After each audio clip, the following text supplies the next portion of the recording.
Listener, believe me, I'd post every day, all day if I could. Well, that's not true. You get bored of yourself even sometimes. Well, let's talk about why I really haven't. It's Easter weekend, right? And I know Fundora is fighting on the Zone, and I think the Zone is one other fight. One of them is in Oceanside, California, which is great because I grew up right by there, and it's neat to see them having fights, of importance now. Look, the holidays. The holidays are a very interesting time for fighting, right? It slows down a lot. In Japan, the Saitama Arena behind me, they throw fights every New Year's, right? And the families in Japan culturally get together and they watch fights and other shows, together. It's something that they do in their households and it's tradition. I remember when Dana White first hit it big, it was like 2010, 2009, something like that, maybe even 11. And I remember he had a fight on both New Year's Eve and New Year's Day. And in a way, I'm sure Dana White was copying Japan, right? Because we didn't really have our own fighting traditions like that here for martial arts like Japan did, which I thought was really cool. I remember one of the fights was Frankie Edgar versus Gray Maynard?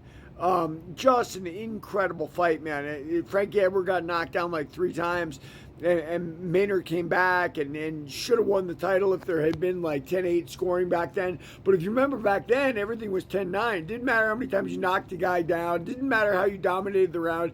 They didn't give away 10-8s. And in fairness to MMA, in boxing, it's a lot easier. Guy gets knocked down, 10-8 round, almost assuredly. I know they don't have to, but that's the way they do it.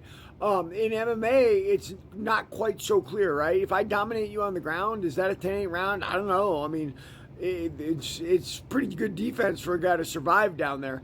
But let's talk about holidays in general and fighting. I mean, fighters from the dawn of time have talked about how much they gave up to be fighting. But what are they really talking about giving up? They're talking about giving up partying, right? Like alcohol, drugs, weekends out, right? Because to get your body in really good shape, you've got to limit that as much as you can. And I know a little bit time off is okay. That can actually help the body heal and the mind relax.